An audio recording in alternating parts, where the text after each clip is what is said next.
Hello and welcome to Hank Games. Look at all that sunshine. I mean, there are clouds in the sky, but look how beautiful our pitch is today when it doesn't rain or snow. It must be February, and indeed it is. Look at the Swoodilypooper supporters salute their team. So look at Ball John Green with his beautiful mustache. So today we are playing in the FA Cup. We are playing Notts County, who are dressed like prisoners. I don't know why. But I'm going to tell you a zombie apocalypse story today. Specifically, I'm going to ask your help because I'm trying to think of a zombie apocalypse story, maybe for the Project for Awesome this year. And I guess I want your ideas so that I can steal them. But then, steal them for charity, hopefully. But I mean, isn't all life about stolen ideas? I mean, all novels are essentially about stolen ideas. Like I remember in An Abundance of Catherines, for instance, Holly Black gave me several great ideas that I thanked her for in the acknowledgments, but she never got a dime for doing it. Holly Black is that writer for many people. So if you haven't read Zombicorns, let me give you a brief summary of my zombie apocalypse work to date. Basically, I have imagined this world in which the zombie apocalypse is caused by you were offsides, Ball John Green. He looked like he had no eyes there, like he himself might be a zombie. The zombie apocalypse was caused by a virus that is in a particular varietal of corn. So it's basically about corn monoculture and genetically engineered food leads to a virus, and everybody who eats corn products gets the virus, which kills them and then leaves them undead. In a not dissimilar manner to, say, The Walking Dead or whatever that show is on AMC. There are only a few ways of imagining zombie apocalypses, so they didn't steal that idea from me, and I didn't steal it from them. It's just, that's like one of the major zombie ways. Caused by a virus, kills you, and then after that, you're undead, and you like to eat people. And then you're eating people spreads the virus further, but there's also, the virus also still spreads by corn. And the people who are zombies in this world are basically obsessed with nothing other than planting corn and having babies, having little zombie babies, so their little zombie babies can grow up to plant more corn. They basically serve this particular plant varietal, which is called Devotion 131Y, which is a real kind of corn. I mean, it is crazy how much we love corn that we name our corn Ball John Green to other John Green, other John Green to Ball John Green, and a goal! Yes! Yes, John Green's bald and other John Greens. They love each other and they love our team. Great goal from Bald John Green and other John Green. That's just great teamwork. Oh, he couldn't miss from there, and he didn't because he's a finisher. And suddenly we are in the lead in the FA Cup. So the basic idea is that the disease is caused by corn, and it can spread in two ways. One is getting bitten by a zombie, and the other is eating corn. So a few people... So what doesn't happen is Zombicorns ends in Chicago, which is a place that has already been touched quite heavily by the zombie apocalypse. There are very few humans remaining. And whether or not zombies are humans is debatable, I guess, but I'm just going to call humans and zombies for the sake of this story.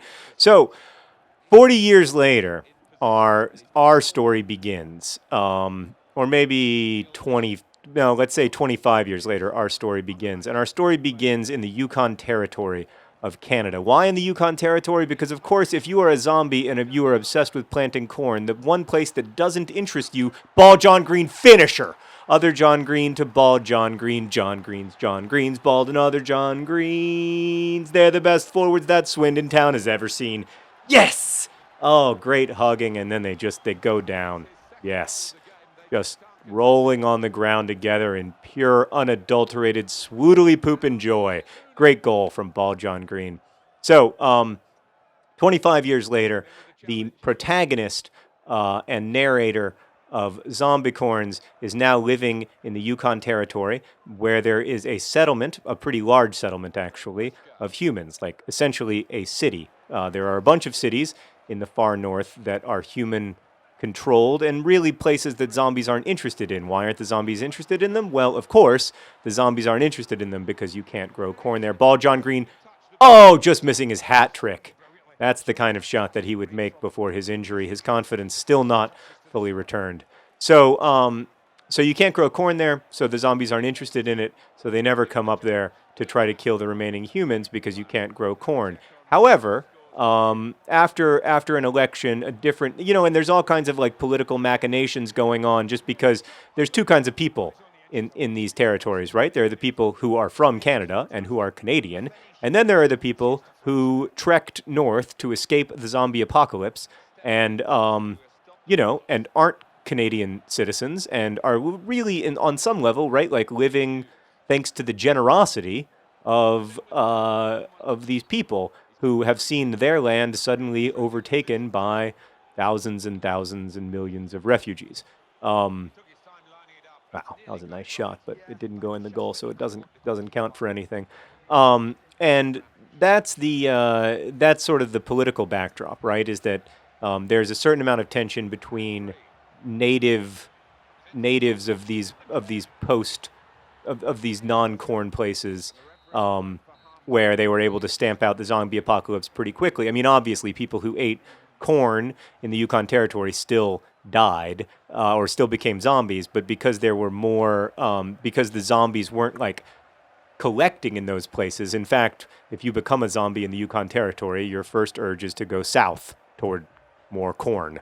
So those places were relatively safe. They have a higher percentage of people who survived this. And anyway, Mia's son, the main character of Zombie Corn, the narrator of Zombie Corn, her son is now 17 years old. And after a political regime change, after elections, one of the things I think is that only natives can vote in elections.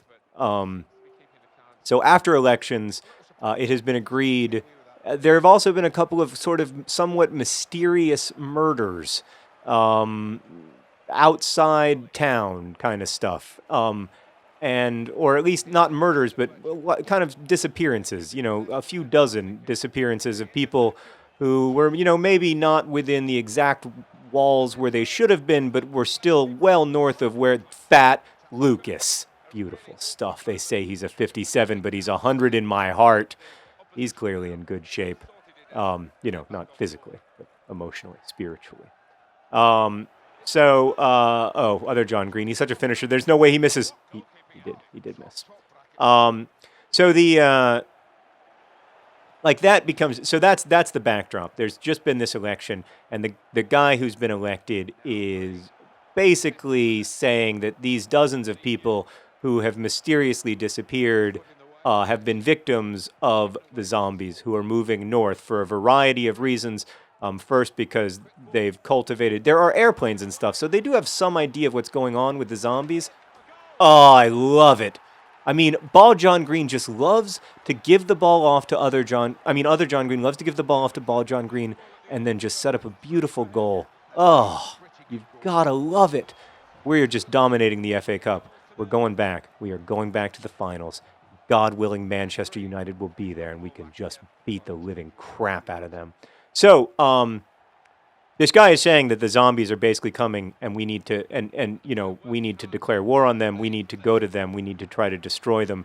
And they can tell from some of their surveillance. I mean, a lot of technology has survived, not all technology certainly, but they can tell from some of their surveillance that that the zombies are getting closer, certainly. And it's one of those, we can't let them come to us. We need to go to them things. We're not gonna make the mistake that we made 25, 30 years ago in letting the zombies, take over. And this kid ends up he has to make a decision whether he's going to volunteer to be part of the army that heads south to take on the zombies. And of course, for his mom, that's a very fraught question because she has seen the zombie apocalypse up close longer than almost anybody in this city. She knows what life is like, when you get as far south as places like Chicago, and she knows how desperate and sad it all is, and off the post, and doesn't particularly want her son to ever know those things, but at the same time, has to deal with the fact that this guy's making a convincing argument that the zombies are coming to us and that they pose a mortal danger, and she doesn't doubt that to civilization and to our idea of personhood. And so that's the situation in which this kid finds himself, and he has to make that decision.